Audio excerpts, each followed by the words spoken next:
ჩემთვის მოულოდნელი, ჩემთვის პირადად არაფერი არ ყოფილა, იმიტომ რომ ჩვენ წლების მანძილზე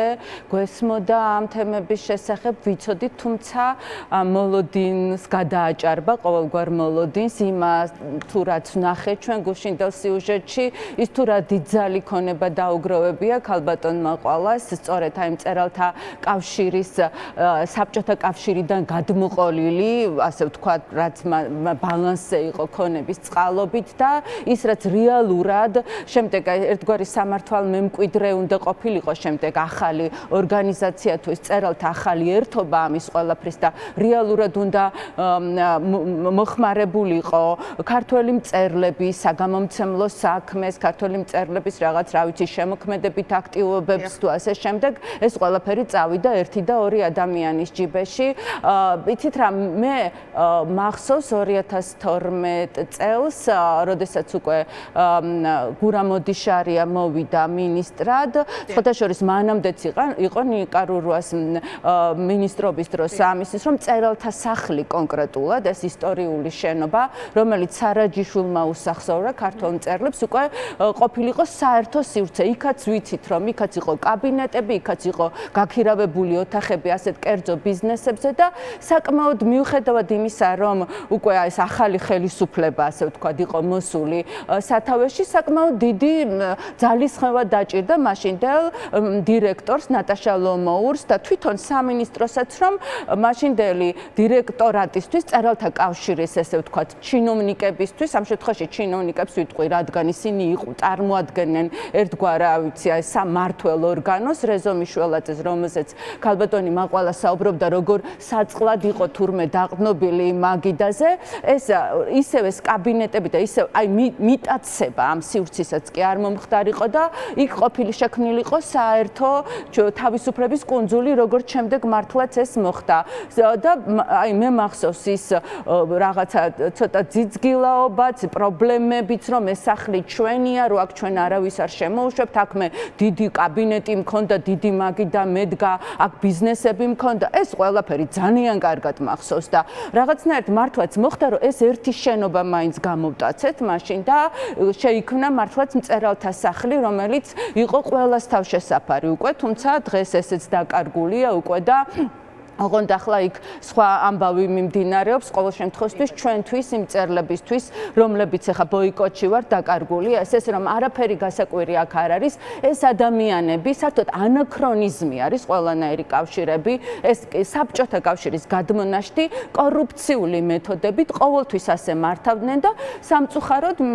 შეექმნათ ის გარემო ის ნოყიერი ნიადაგი ახლა ამ ხელისუფლების დროს რომ ამას არავინ არ აკონტროლებს ეს ბედნიერად მიითვისეს მთელი გარიგებები არის როგორც ჩანს იმიტომ რომ არავინ ამაზე პასუხი არ მოთხოვა და სამწუხაროდ ახლა მე და ნიკა საუბრობდით ვირე შემოვიდოდით რომ სამწუხაროდ ჩვენც მწერლებმაც ამაზე ხმა არ ამოვიღეთ მიუხედავად იმისა რომ ჩვენ ვიცოდით ამაზე ინფორმაციები გქონდა რომ ეს ყველაფერი აქ ხდებოდა თუმცა ამას მართლა ჭირდება რაღაც ბერკეტები და რაღაც ძალა და რაღაც თვითონ ხელისუფლების კონტროლი რომ ეს არ მოხდეს ეს არ არის ჩვენი საქმე თუ ჩვენ შეგვიძლია ამაზე საუბარი ამაზე ყვირილი ამაზე პროტესტის გამოხატვა, მაგრამ ჩვენ არ შეგვიძლია ამ ადამიანებს რეალურად აი რაღაცნაირად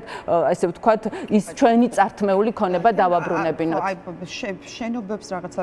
ფართებს რო გავეშვათ, აი მე მაგალითად არ ძალიან გამიკვირდა ეს გუდიაშვილის ნახატი რო წაუღია სახლში რომ რაღაც თურმე ანუ ეს რაღაც რატო გაგიკვირდათ? არ ვიცი ანუ ეს შეიძლება ესე გუდიაშვილის ნახატს ხელი მოკიდო და რაღაც სახლში წაიღო და მე როცა გაგიხარდება უკან დააბრუნო ანუ ეს მართლა ვერ გავიგე ანუ მეტიც იქ იყო როგორც ვიცით თვითონ წერმე ახლა არ მინდა არანაირ ესე ზეპირი მასე ვისაუბრო მაგრამ წერალთა სახლში იყო როგორც იქ ნატაშა ლომაურის სიუჟეტი ჩემბოს ფარატინა ქაღალძე იყო ამობეჭდილიო და დაჩამოწერილი ის უნიკალური ნივთები პირდაპირ სარაჯიშვილის სახლის ექსპონატები ის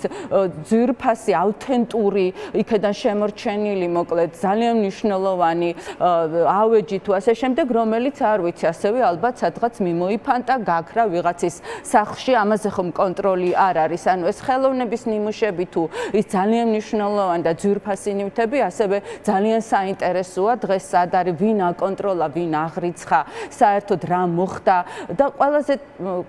ესეთი სამწუხაროა ის განწყობა, საერთოდ ეს ვერტიკალი, ეს ანატომია ძალაუფლების, რომელიც ჩვენ აი საბჭოთა კავშირის კიდევ რაღაცნაირად კონტროლდებოდა მაშინ, ხო, მაგრამ აი რაღაც აი უკვე ქაოსში აი ეს ძალაუფლების ანატომია, რომ მე თუ აქ დირექტორი ვარ და ხელდასმული ვარ და უკვე ამის უფროსი ვარ, შემიძლია ყველაფერი მივითვისო. ეს უკვე ყველაფერი ჩემია, თქვენ ვინ ხართ? მე ვარ დირექტორი, თქვენ არავინ. ახლა ეს განწყობა და ეს აი დღემდე და მით უმეტეს დღეს კიდევ უფრო ძლიერდება და კიდევ უფრო ყვავის სამწუხაროდ ამის პასუხისგებლობის მექანიზმი არ შემოქმედებით წრეებში შეიქმნა, არც სასამართლოში შეიქმნა, არც ერთ უწყებაში ეს არ მოხდა და სწორედ იმიტომაც გვაქვს დღეს ეს სურათი, რაც მივიღეთ, იმიტომ რომ არც ერთმა რგოლმა, არც ერთმა სექტორმა, არც ერთმა სფერომ საკუთარი კუთვნილი ქონება არ აკონტროლა და ეს განწყობები რაღაც ესე დინებაზე მიუშვა. ჩვენ